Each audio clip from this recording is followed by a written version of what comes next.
Hello, welcome to the vlog.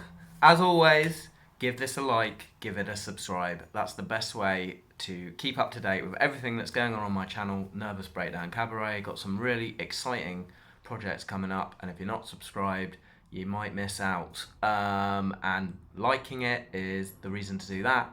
Is it pushes me up the algorithm, and if you want to share it, that's even better because that takes me out of my bubble and puts me into your bubble, and then new people will see it, and then hopefully the channel will grow and more viewers, better content, all that sort of stuff. In fact, I almost didn't vlog this week, if I'm honest with you. Then I thought about poor old Darren and Jake, my Patreons, the guys who pay my wages, $6 a month, and I thought they're paying me. I got a vlog, and then also the other 16 subscribers who are keen to hear what I got to say. So here we are. Here's this week's vlog. For those of you who don't know, I used to be a club promoter and DJ in Soho about 10 years ago, and loved it. I still DJ. Not really promoting that much anymore.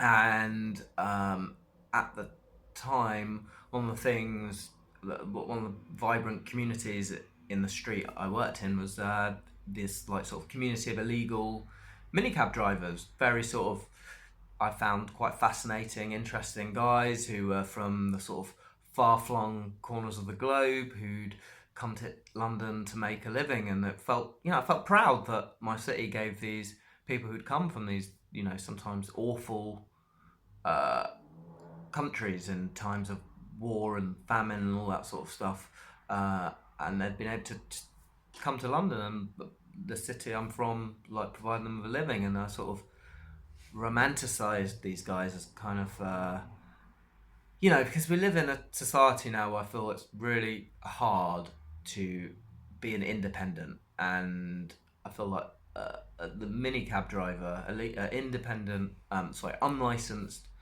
minicab driver is it's a free job. It's freedom. You're your own boss. All you need is a car, and then you can make a good living. These guys made a good living, and they were, in my experience, every single one of them were really interesting, nice guys who wanted to better themselves. And at the time, you would read there was a lot of negative press about unlicensed minicab drivers, and I'm sure there were some very bad people, like in any society, and in every sector, there's a small percentage of people who ruin it for the good people.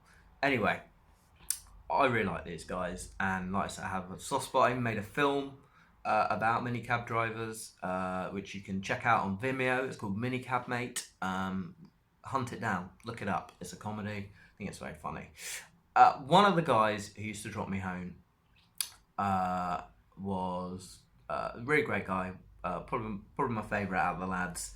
And we were sat outside my house. I was living with my parents at the time, and he goes to me, "Did you know I'm Nigeria's greatest ever goal scorer?" And I sort of laughed and I was like, "Yeah, whatever, mate. Yeah. Anyway, see you next week," sort of thing.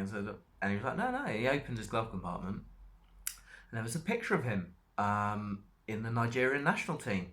And I got in and I looked it up on the internet, and it's completely true. I was being dropped home on a regular basis by Nigeria's greatest ever goal scorer, and now here he is driving a cab. And I don't know. It's the reason being is that he was playing 30 years ago, and only one African team was allowed in the World Cup every tournament, and football wasn't the corporate behemoth it is now. And I imagine he was around now playing, he'd possibly be playing in one of the major leagues in Europe, and it didn't. And so it's just funny, the achievement of, like, you've scored the most goals, and to achieve that is a great achievement in any era, to be the greatest goal scorer for your national team at football. I mean, and I just found it interesting that despite that achievement, he was driving a cab. And I'm not denigrating that thing. I've just spoken earlier about, like, it's a great independent job, but it's like you would think that it just feels like the cruel irony of it. In a different time, he might have had a different life, but he was always a lovely, happy, guy, and he can tell people that I scored the most goals for Nigeria. I'm not sure if he still holds that record. But I bumped into him last night, and it was really nice to see him. But his life has completely changed. He's no longer a cab driver. He is now a pimp, and obviously that's awful. But I know him for the person he is, and hopefully he can change. But it was just nice to see him, and he shouldn't be pimping, man. But it's also, I mean, I kind of find it quite hilarious that I have a friend who's a pimp. But I feel like it's like sort of 1970s New York or something. But I told him, like, come on, man, you gotta change, brother. But I mean, to add a more depressing note to this vlog, I ended up going to McDonald's. The whole thing depressed me. I haven't been to McDonald's for many years, and I don't know. Just you watch McDonald's adverts, and it sort of paints this picture of, like, bringing families together, adding value to your life. Are you like having a bad day at work? Wait till you eat this cheeseburger, you're gonna get a promotion. And it's just like completely ridiculous. And then as soon as I went through the automatic doors and the 24-hour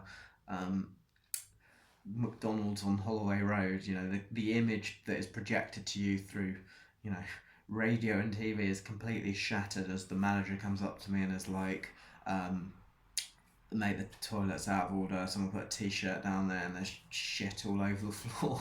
And there's like, drunk people throwing up on themselves, and it's full of, apart from about, three drunk people, everyone else, and there's like a homeless person who's just keeping warm. And it's just like, this is not the image that McDonald's are selling to you, but it is the reality.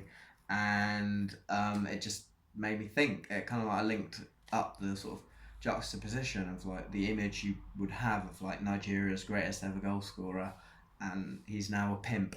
And it's like the image that McDonald's are projecting to you, and the reality is it's pretty much in many ways, well, certainly at that time of night, a homeless shelter. And it's not improving anyone's life. If anything, it's actually making people's life worse, because you're just eating sugar and chemicals and like mass farmed meat. Anyway, I bought one of the homeless guys a Big Mac and a McFlurry, and I don't usually talk about my charity work, but just because things are going pretty shit for me at the moment, it felt good. Actually, I'm just feeling a bit smug about it. Anyway, that is this week's vlog. I'm sure controversial. Leave a comment. Let's interact. Let's talk about my friend who's had to become a pimp, and Uber and all that sort of stuff, and how society's changing. All right, cheers, guys. See you later.